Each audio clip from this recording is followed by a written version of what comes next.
Welcome to Autism Weekly, the podcast that discusses autism news, current events, and inclusion.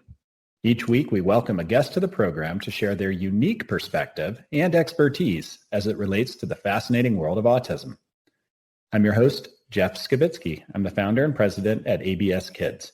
I've been in the field of autism and applied behavior analysis as a clinician and advocate for nearly 2 decades. This week, we welcome Dr. Jerrod Brown back to the podcast to talk with us about autism and screen time. Access to technology can change lives, but it can also have that dark side. Websites, apps, and games do everything they can to get you hooked and keep you wanting to come back for more.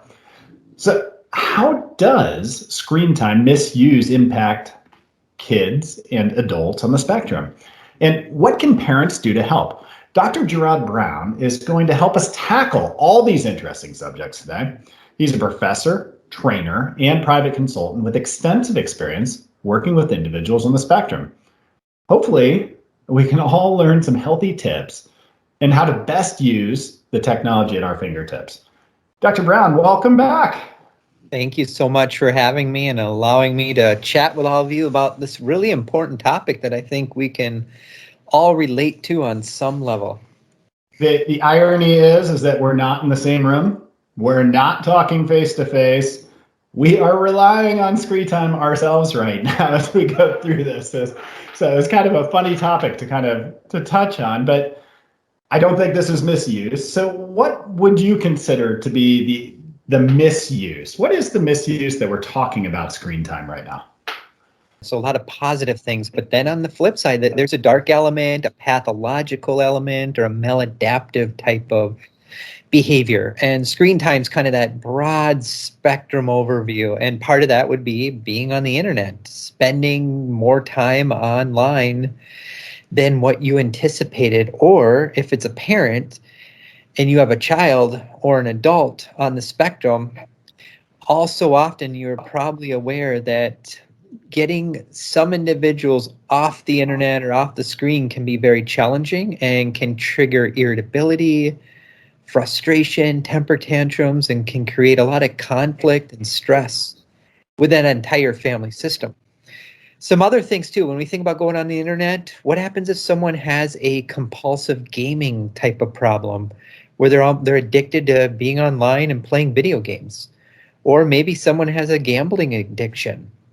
I do a lot of work in the area of gambling related problems, not necessarily people on the spectrum, but people on the spectrum may be prone to those kind of behaviors too. So you really want to be on the lookout for any type of gambling issues online. Or what about shopping addiction? Or just looking at pornography addiction, or going into chat rooms and engaging in kind of maladaptive forms of communication with people that may rub people the wrong way, or unfortunately in some cases, it could bring some individuals into contact with the criminal justice system. And we can dig into all those topics and variables if you'd like today as well. Yeah, I'd love to start with maybe looking at children, and I have 2 daughters of my own, and watching the way that they go about the internet. We had restrictions as a family, as a lot of families do, about screen time, about what they can access. But it's watching over time how that morphs. Is that maybe they're watching one YouTube video, and then they get into topics, then they start getting ads thrown at them for other things. So when you're talking about children right now, with the use of technology, how dangerous could that be if it's unsupervised? Extremely dangerous, absolutely, in so many ways. And if somebody is diagnosed with a neurodevelopmental disorder, I think it gets even more tricky and more dangerous. I know a couple podcasts ago, we recorded a session that talked about gullibility and suggestibility and naivete. What happens if the person is very gullible and is really easily talked into doing something? So they're easily persuaded into believing everything that they hear online. Or maybe they are in a chat room with a group of people that they don't know, but they think they're their best friend, and they give money away. I've consulted on multiple cases where the individual is really gullible or naive and has a tendency to maybe give money away to strangers online. So when we think of gullibility, how easily fooled is the individual, or cheated or duped? So they're overly trusting of people they shouldn't.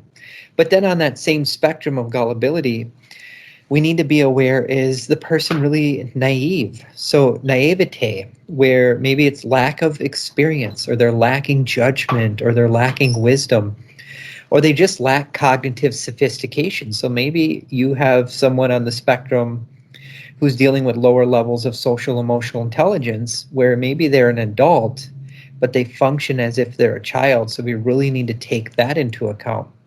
And then the topic of acquiescence too. We need to take that into account, where they have a tendency to just agree. It's kind of like saying. And again, I think they're easily persuaded maybe into doing things that might not have their best intentions in mind. Worst case scenario, maybe they share naked photos of themselves with someone underage and they don't realize that that's illegal. They don't understand the complexities of that. Maybe they're, again, giving money away. Maybe they're posting something online that they think is private and now it's shared with the world. And that moment, that lack of insight, may follow them around for many years. If they're looking for a job and some things show up online about the individual where that wasn't their true intent. So those are just a few things to keep in mind, and the dangers are real. And I've consulted with enough caregivers, and hearing these stories over and over and over again, it is really scary for caregivers in dealing with this issue of social media use, screen time. How much is enough? How much oversight do you provide? Do you constantly give them a little wiggle room, or do you just monitor every post they ever made? That gets tricky, and I think it really needs to be individualized to the person as well. And it definitely needs some supervision to it, especially when you're looking at some of those common traits that you see across the autistic population. Oftentimes you might see persistence with ideas, perseveration. You might see kind of that restrictive thought pattern, and it's got to be easy to be able to prey on somebody like that via the internet and maybe be able to influence them in a different way. Are there other vulnerabilities that you'd see with somebody with autism, somebody who identifies autistic or maybe shares some of the core characteristics of autism with the screen time issue? Looking at their level of maturity. So what is their emotional maturity like? So again, let's say maybe it's a 20-year-old chronologically, but they have the maturity level of a 12-year-old or a 10-year-old or whatever. What is their intellectual capabilities like? Are they dealing with lower levels of IQ or higher levels of IQ? Do they have poor cognitive control too, where we know a lot of people on the spectrum are dealing with those executive functioning impairments, where they have a very difficult time kind of regulating emotions that can impact their judgment, their decision making, their problem solving.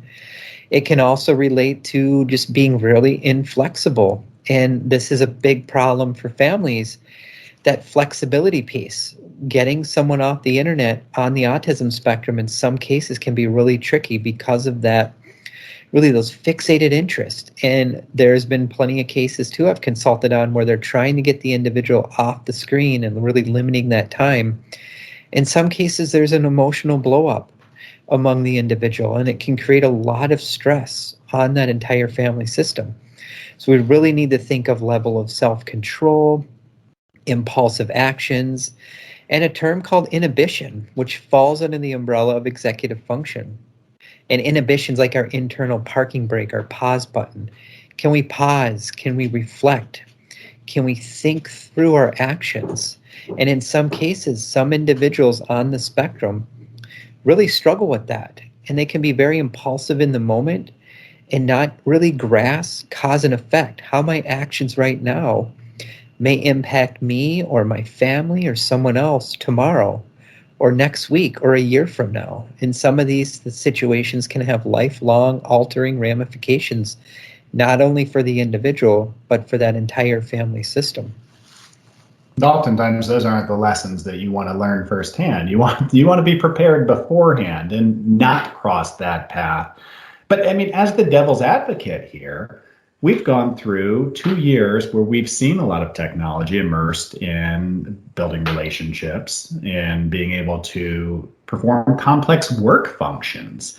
And you're seeing people maybe that couldn't thrive as much in that one-to-one interpersonal relationship now succeeding beyond what they thought they were capable of.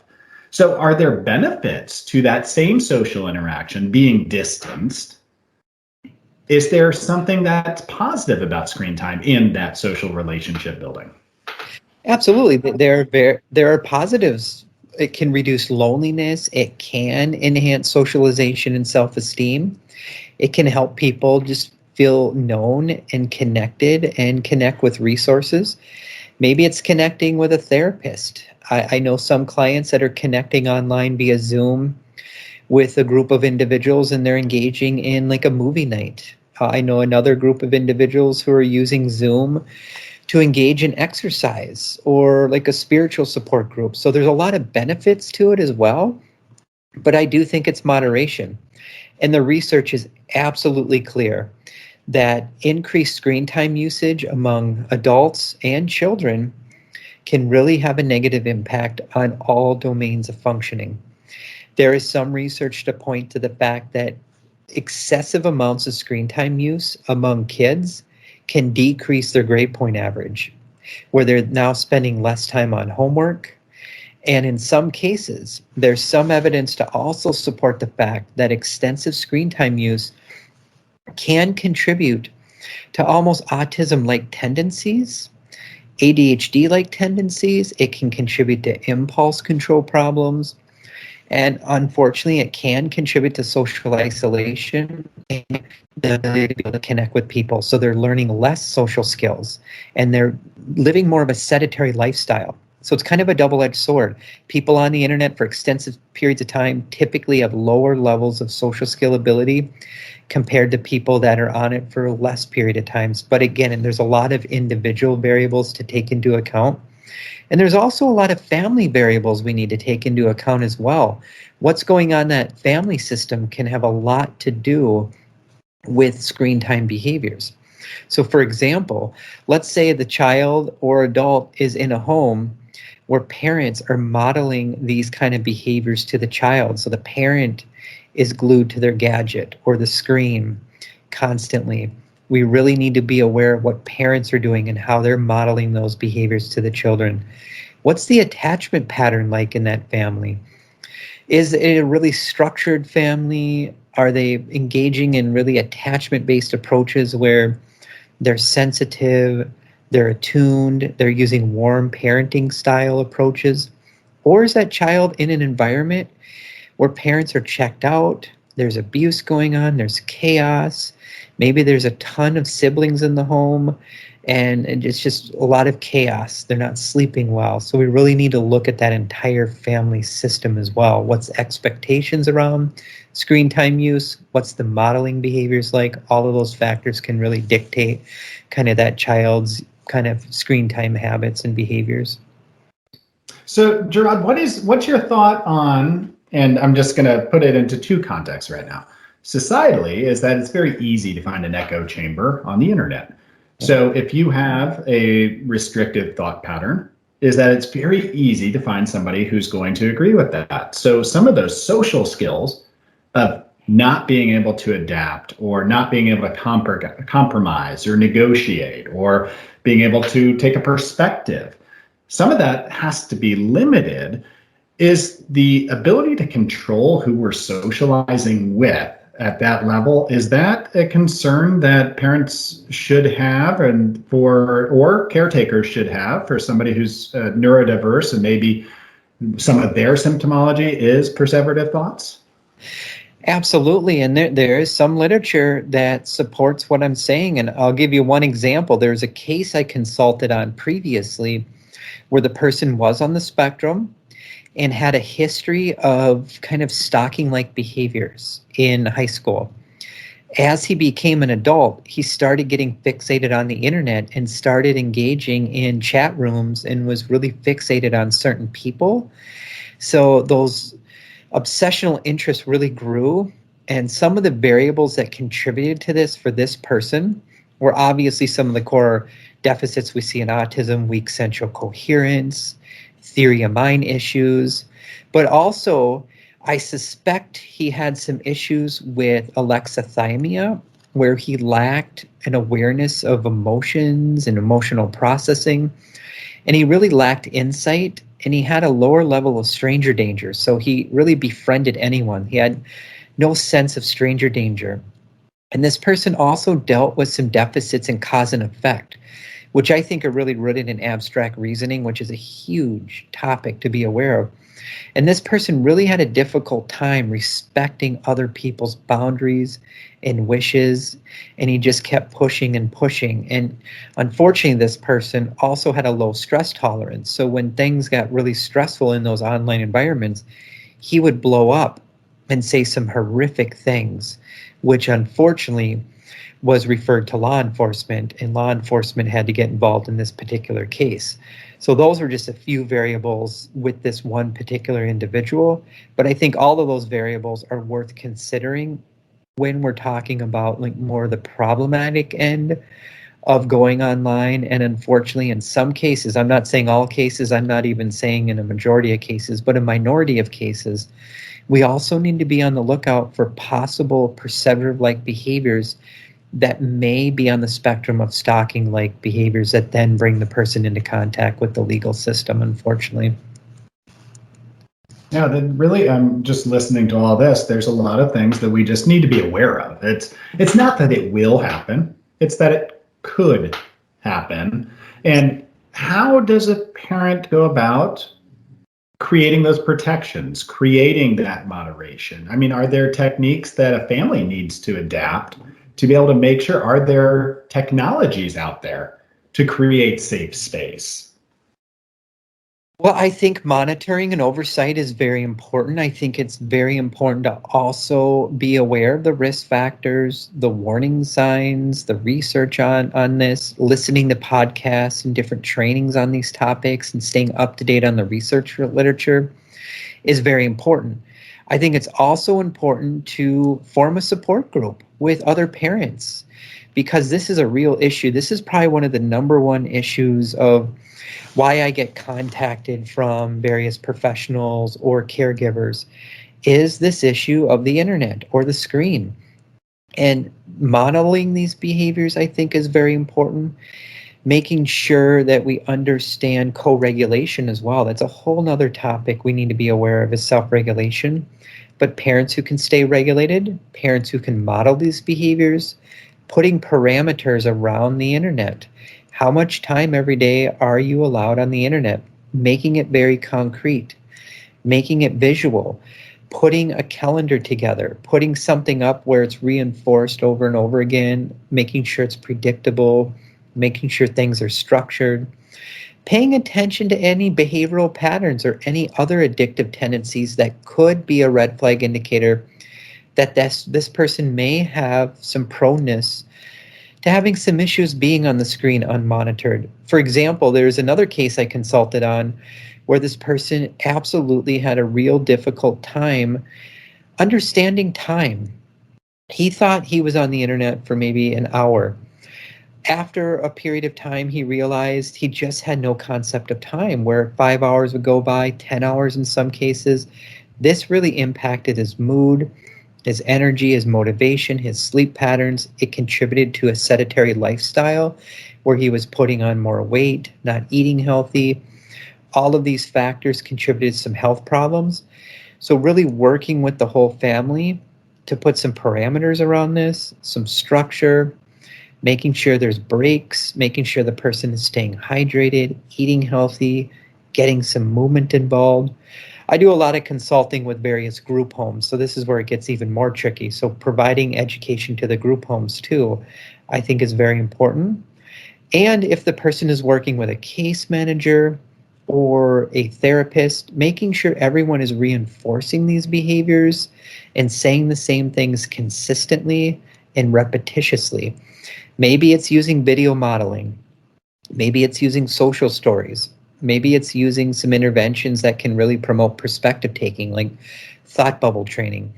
Maybe it's Lego-based interventions. That's a whole nother something to look into as an possible intervention approach for people on the autism spectrum.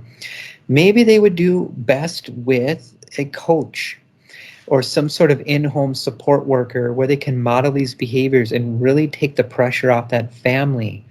And providing it from a family systems lens too, I think is so helpful in providing that family with some education and support around all of these topics.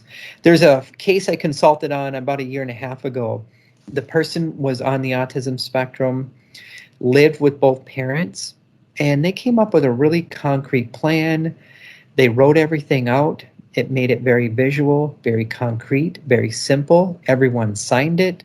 They reviewed the plan weekly. They made modifications for things that weren't working.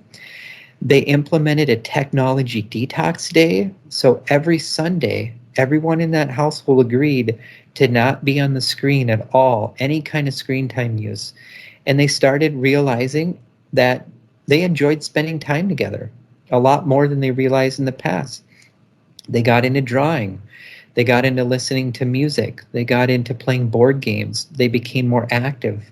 They said they slept better. Their energy increased. So a lot of positive outcomes can happen when that entire family system, I think, gets on the same page. I love the idea of being able to reduce the amount of screen time. And that's personally, it resonates with me. But at the same time, we live in an inclusive society. And part of the way that our society is working is that it's wired. It's a technical society now. And the last thing I'd want to do is create a bubble where I'm not including everybody into that world. So I love the precautions that you're saying to put into place, because there has to be good use of screen time. There has to be good technologies. What are you seeing out there as far as, and I've seen it with some of the really integrated role-playing games, things like that. When it's done safely, it creates dialogue, creates conceptual reasoning, which is an important part of what's going on. It encourages creativity. What other technologies are you seeing out there done through screens that are supportive to the autistic community? Well, I think any type of intervention, I think COVID-19 has really shown that interventions can be tailored and modified through the screen, through the internet, even through the telephone. So really being on the lookout in your area for providers who provide telehealth-based services. Or what happens if you live in a rural area? Having access to the internet can be a very huge blessing, and connecting with providers in your area or even out of state. So for example, I've given some trainings on like telehealth-based services and even trauma-informed telehealth. If the person that is on the spectrum is dealing with sleep issues, maybe there's some support services available to help them sleep better through cognitive behavioral therapy for insomnia that could be delivered through the screen. What happens if that individual is dealing with anxiety, or if they're dealing with some different types of social skill limitations?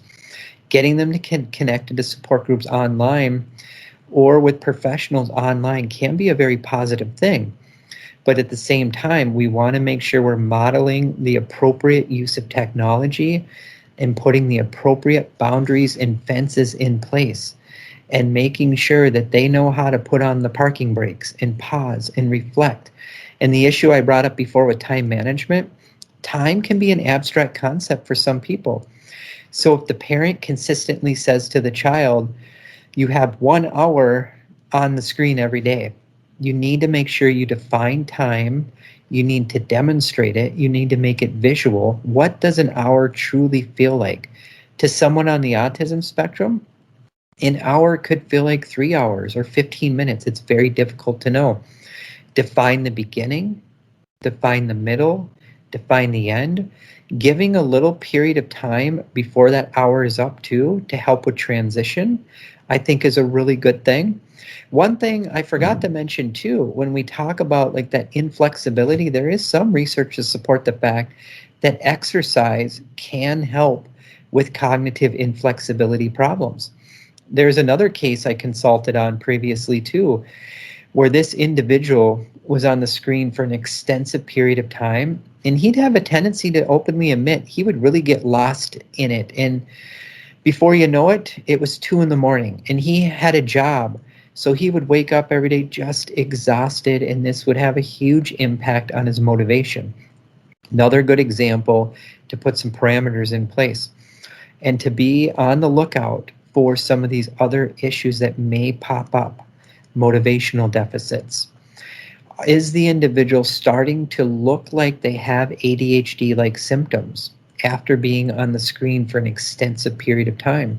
That inattentiveness, the impulsivity, the concentration issues. What about an increase in rumination where they have a tendency to just think the negative over and over and over again? What is that individual watching online or on YouTube? What are they exposed to? Are they exposed to thought-provoking news stations that are really anxiety-producing? Or are they involved in situations that are calming and relaxing? Interventions need to take all of these factors into account. And again, we could spend all day talking about these different variables, but this is just a broad spectrum snapshot of some of the key variables I've seen consistently show up in some of the cases I've consulted on over the past few years.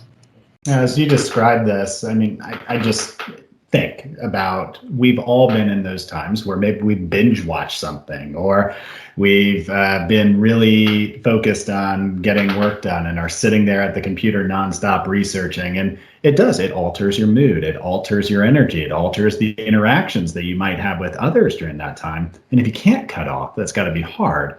So it's one of those interesting issues, is that we're talking neurodiversity here, but most of these things that we've talked about on this podcast branch so far beyond just the autistic community. It's everybody that benefits from a lot of what you're describing there. What sort of advice do you have? I mean, you have the audience here to talk about the screen time, and I've heard already moderation.